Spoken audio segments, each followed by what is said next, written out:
So it's 10-9. When I was a kid, Yeah. the Chargers, started in L.A. They were originally the L.A. Chargers. Really? Yeah, they are. When did they move to San Diego? Early '60s. They may have only played here a year. Hmm. You didn't know that? But when I was a kid, there were two leagues, and they didn't. The AFL, right? The AFL and the NFL. Right. And the Super Bowl was like a new thing. Right, right. They had just started it when I was following, just starting to watch football. Right. And so basically there were two leagues. They had nothing to do with each other. Right. They played this arbitrary game, right? But the NFL championship was the bigger game of the two. It was bigger than the Super Bowl because the Super Bowl was the game between the NFL champion and this other league, which was the AFL, which was considered kind of minor league, if you will, right? So my local team, my NFL team was the Rams. I grew up a big Rams fan. Mm-hmm. But I also had an AFL team, and that was the Chargers, because that was the local team. Okay, they were two entirely different leagues. People today don't realize, because they've merged and it's all one thing, that there was a time when they weren't like that at all. There was the NFL, and there was like this other league, which today would be like, they've had so many other leagues, the World Football League, and the USFL, and the Arena League, and the XFL, and Canadian, and the European. There's all these other leagues, right? Well, imagine if the Super Bowl winner went ahead and played the winner of one of those guys. Yeah, you laugh about it, but that's what happened in the 60s. But the joke was backfired when Joe Namath's team beat them. They beat the Colts, who were in the Rams division. And after that, people started thinking, wait a minute. And the next year, the Chiefs won. They beat the Vikings. And they said, that's it. And they merged the two leagues into one league. And then it got weird. I lost a lot of respect for the NFL when they made the merge and the way they handled it. So, I was like really into football. I was really into the NFL, like, in 1969, 1970. And it went down a notch when they started playing games like that. And and then they did what do you call it? When they add teams to the leagues? Expansion. Expansion, and every time they do an expansion, my respect goes down and my interest goes down. I'm a traditionalist. Yeah, I can see that. In everything, I'm a traditionalist. I don't like rule changes. I don't like expansion. I don't like anything. I want like the designated hitter. Oh, 1973, that was a bad year. That was a bad year. I didn't like designated hitter. But the thing that really turned me off to baseball, more than anything, was the strike. Yeah. That really killed it for me for baseball. When the strike ended, I was no longer a fan. 1982? No, 1994. Oh, there was one in the early 80s as well. Yeah, but this one actually knocked out the World Series. They didn't play any World Series? They didn't play World Series in 1994. I didn't know. And that was it for me. I was like, you know what, I'm done. Because, you see, people said, whose side are you on? The owners or the players? I said, I'm on the fan side.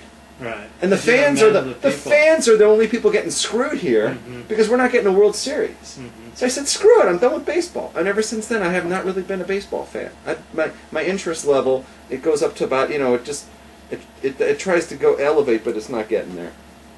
So if you were in France in the last part of the 18th century, when they were having the revolution and they were guillotining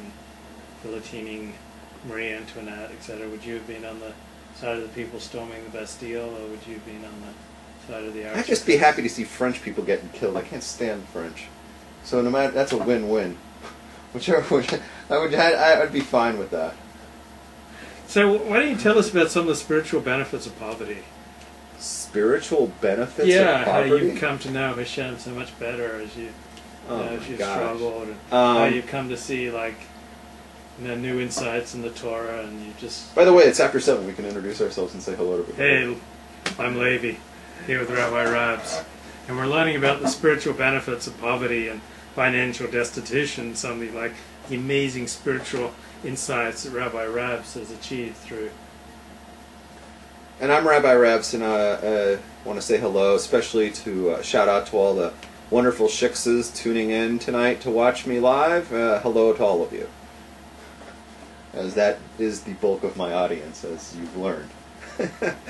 And what are we going to be talking about tonight? Normally, spiritual benefits of poverty. Spiritual benefits of poverty. I know all about poverty, I don't know much about the spiritual benefits. Check out Rabbi Rabbs on Facebook, and you'll get the story. You go to my Facebook. I've linked it up. My latest note links up my my PayPal. This is a good time to give. It says, what did we learn last week? We talked about this on Rosh Hashanah. Yikasevu ubiyom Yom Kippur yichasemu. Right? It says that everything is written on Rosh Hashanah, and everything is sealed on Yom Kippur. We're right in between Rosh Hashanah and Yom Kippur right now. Yeah. But what do we say? There were the 3 T's that can avert anything that was bad for you. Tefillah, which is praying. Teshuva, which means atoning, coming. Tzedakah. And tzedakah, which is giving money. I qualify as somebody that you can give money to, and you fulfill the mitzvah in the absolute best way. Well, one of the best ways. You help someone before they're totally screwed. You help me before I get totally screwed. Right? I would say this is the best way, except for one problem.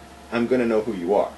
That's the only problem. Because the way PayPal works is I know who they are, so they can't give anonymously. Because the Rambam lists the ways to give, and the best way to give is to give where you don't know who they are, and they don't know who you are, which is really a great way to give. Like you give to Tom K. Shabbos, and they don't know who give. You know what I'm saying? Right. But this isn't. This is a good way though, and you go to my PayPal and go ahead and give, because I am running on empty. It's like at this point in my life, every single thing that breaks, I can't repair it, and I'm just like, I don't know what to do, Yeah. I don't know. Should I start selling things that I own? Right, on eBay.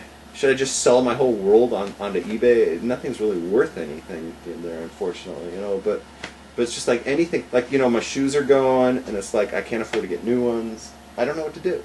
What happened? I just ran out of money. You were riding high. Not really. I never was. 10 years ago? 5 years? 10 years ago. 10 years ago you were doing well, and then? And then I lost my job. I got forced out.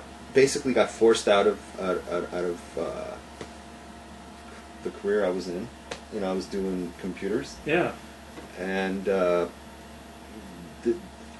need for what I do was eliminated. What was it that you do? I was a Unix systems administrator, a network administrator, and the problem is, we all went into it in the 90s when there was a vast need for all this computer people, right? But while they were hiring us because there was such a need, they were also hiring some douchebags who wearing suits, work for some financial firm, and their job was to figure out how to eliminate us. I wish I could have known about that. I wouldn't have went into it. Right. But that's what they did. They figured out how to eliminate guys like me. And it's not like some people like to say, "Oh, you were replaced by people who worked for less." Nah, our jobs were actually eliminated. All of the places that I lost my job, those jobs don't exist. Yeah. They figured out ways to get around it. In fact, the companies don't exist. I worked at places that no longer exist. And then you're like, well, how did that happen? Well, that's part of it. The companies figured out how to buy other companies, put them out of business, eliminate their workforce, and you reduce the amount of labor. And it's just this. That's the way the economy works. It's really a bad economy. It really doesn't. The system doesn't work. Because there's guys who are always going to be forced out. That's why they always say right now that there's 2 numbers. There's one is the unemployment rate, which is close to 10%, which is bad. Right. But there's another one, which is another 10% of people who are what they call underemployed. Right. And that would be people like me. If I went back to work, I'd be scooping ice cream. Like there's this new ice cream place opening up. I was thinking of putting in an application. Okay? I was actually thinking of doing that, and I'd work for minimum wage. But I tried this 2 years ago. I went out and I tried to get jobs doing minimum wage. I couldn't get any. You know why? Why? Because all the illegals have them.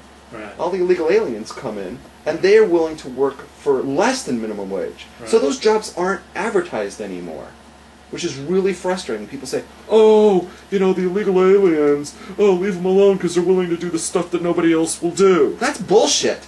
I'm willing to do some of that stuff. I can't get a job. Because when they look at me, they're going to go, oh, here's the guy we have to pay minimum. But the other guy, they're paying him less than minimum. Yeah. What about starting your own shul? Oh, my God. Can you imagine? I had my own